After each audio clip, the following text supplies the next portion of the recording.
সোনালি, তুমি এখানে বসো। আচ্ছা। আরে এই ছেলে, এই তোর এত বড় সাহস, তুই আমার ওয়াইফের টুল সরিয়ে দিলি। এই এই আর স্যার আপনি আমাকে মারছেন কেন?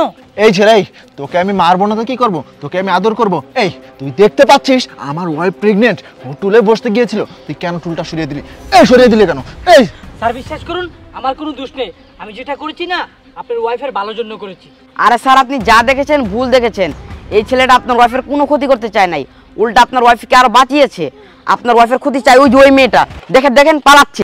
যান যান, ধরেন গিয়ে, তাতে যান। এই মেয়ে, এই দাঁড়ান বলছি। এই কোথায় লুকাচ্ছেন আপনি? হ্যাঁ, এই আপনি এমন একটা কাজ কিভাবে করতে পারলেন? হ্যাঁ, আপনি দেখছেন আমার ওয়াইফ প্রেগনেন্ট, ও টুলে বসতে গিয়েছিল, আর আপনি কেন টুলটা সরিয়ে দিয়েছেন? এই আপনাকে এত বড় সাহস কে দিয়েছে? হ্যাঁ, আপনি কেন এই কাজ করেছেন? যা করেছি ঠিক করেছি। হোয়াট? এই একে তো অপরাধ করেছেন, আবার বলেছেন যা করেছেন ঠিক করেছেন। এই আপনি এমনটা কেন করেছেন? সত্যি কথা বলুন তো। কেন করেছি শুনবেন তাহলে?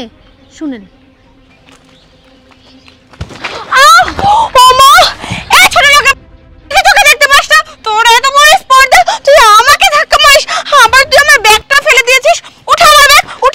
আরে আপু, আপনি আমাকে বলছেন কেন?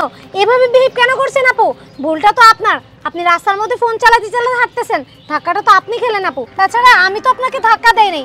আপনি কেন এমন করছেন? আপনি নিজে থেকেই তো ফোন চালাতে চালাতে রাস্তার মধ্যে দিয়ে যাচ্ছেন। আপনি নিজের ভুলটা কেন স্বীকার করতেছেন? তোর এত বড় স্পর্ধা, তুই আমার মুখে মুখে তর্ক করিস? তুই জানিস আমি কে? উঠা বলছি, উঠা, ব্যাগটা উঠিয়ে দে আমাকে। দেখুন, আপনি কিন্তু আপনার লিমিট ক্রস করছেন। এই আপনি কেন আমার গায়ে হাত তুলছেন? হ্যাঁ, কে আপনি? হ্যাঁ, এই তোর এত বড় স্পর্ধা, দেখ তুই কিন্তু অনেক বাড়াবাড়ি করতেছিস। তোকে ভালোই ভালো বলতেছি আমার ব্যাগটা উঠিয়ে দে। এখন যদি তুই আমার ব্যাগটা উঠিয়ে দিস তাহলে তোকে আমি মাফ করে দিব, আর আমার ব্যাগটা যদি তুই না উঠাস না, দেখবি তোর আমি এমন অবস্থা করব যে তুই কখনো কাউকে মুখ দেখাতে পারবি না। বুঝতে পেরেছিস? উঠা আমার ব্যাগ, উঠা। আমি আপনার ব্যাগ উঠাতে পারবো না। আপনার যা করার আপনি করে নেন। বুঝতে পেরেছি, সোজা আঙুলে ঘি উঠবে না, আঙুলটা দেখাতে হবে। এই ব্যাগ উঠা বলছি, উঠো উঠো। ছোট কথা কার। ঠিক আছে, তুই আমার সাথে খারাপ ব্যবহার করেছিস, এর ফল তোকে ভোগ করতেই হবে। ও আচ্ছা, এখন আমি বুঝতে পেরেছি। এই সোনালি, তুমি আমাকে একটা কথা বলো তো। এই আমি তো জানতাম তোমার ফ্যামিলির সবাই সুশিক্ষায় শিক্ষিত, তোমার বাবা একজন টিচার, আর তুমি কিনা মানুষের সাথে রাস্তাঘাটে এমন ব্যবহার করো। এই তুমি ওনার সাথে কেন খারাপ ব্যবহার করেছো? আসলে আমি তখন বুঝতে পারিনি, তাই জন্য ওনার সাথে খারাপ ব্যবহার করে ফেলেছি। আপু, আপনি কিছু মনে করবেন না, মানুষ তো সব সময় একরকম থাকে না।